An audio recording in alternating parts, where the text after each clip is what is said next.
Nature has been greatly benefited us all. So, I hope that today inspires ideas and discussions around the ways that we can make our nature a better and balanced place for the wildlife as well as human being. Hello, my name is Akif and welcome back to my video. Now, let's just get a quick recap from the previous video that I posted last week, where I have listed for you 3 main topics that catch my attention, and I do ask you to choose one of the best to elaborate on the topic, right? So today, I am here to tell you the outline of the topic that you have chosen for me, which is my first experience participating in jungle trekking and how I manage myself doing all the kinds of stuff during the activity. To be honest, I am really excited about this topic and I have a high expectation that you will choose this topic for me. And yes, thank you very much for understanding me, because this is the one and only experience that I think might never happen again in my entire life, unless if I intend to join the uniformed forces such as the police or the army as well. And for your information, the jungle trekking activity was taken place at the headquarters of Outdoor Training Center located in Tupah, Kedah. To begin with, before entering the forest, I did the warming up session first to stretch out the muscle, especially my foot muscles, to prevent from any kinds of unwanted things that could happen, such as, cramps, sprains and so on.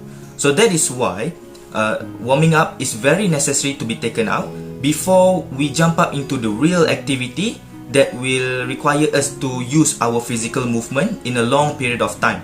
So, beginning with the first activity that was conducted during the daylight, which is to climb the hillside, I found that this was the most challenging activity compared to the others, because the path itself has a soil condition that was already steep and slippery due to heavy rain on the previous day.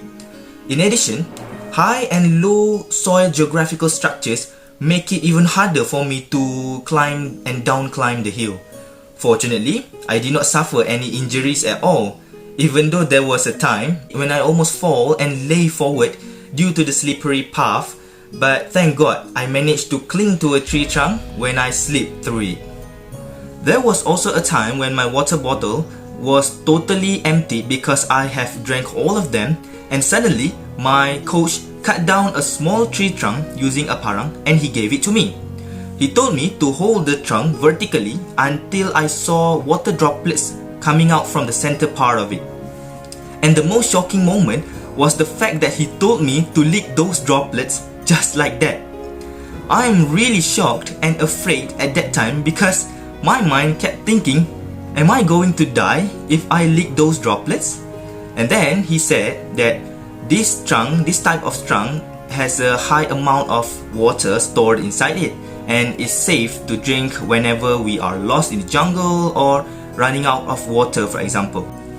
Now, when it comes to the good part, I was so stunned and amazed at the same time, looking at the beauty of nature that God has created for us. I am so sorry because I did not have any pictures to show you the inside of nature that was really beautiful. But what I try to highlight here is what will actually human being like us did with this such beautiful nature. Are we going to explore and do logging activities here, or are we going to protect it for our future benefits? So let's think about it thoroughly. Last but not least, I would like to tell you about my most unforgettable experience, where I get a chance for the very first time in my entire life to spend half of the night in the forest. In general, everyone knows that the most basic must-have things in camping activity is to set up a tent and also learn how to survive in the forest by using any tools that we brought together and relate them with the surrounding of the forest, right? But in my case, I have not been given any tent at all to be set up.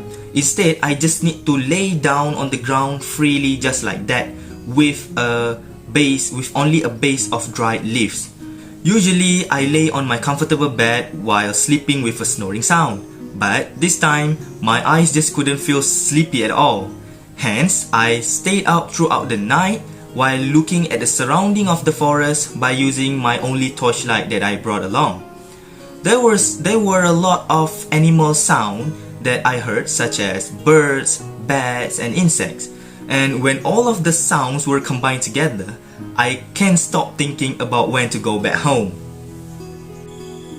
As to close my speech, we don't inherit the earth from our ancestors, but we borrow it from our children. And those who contemplate the beauty of the earth find reserves of strength that will endure as long as life lasts. So that is all for today. I hope you're satisfied with all of my explanation. Thank you for watching my video. Until we meet again, Assalamualaikum.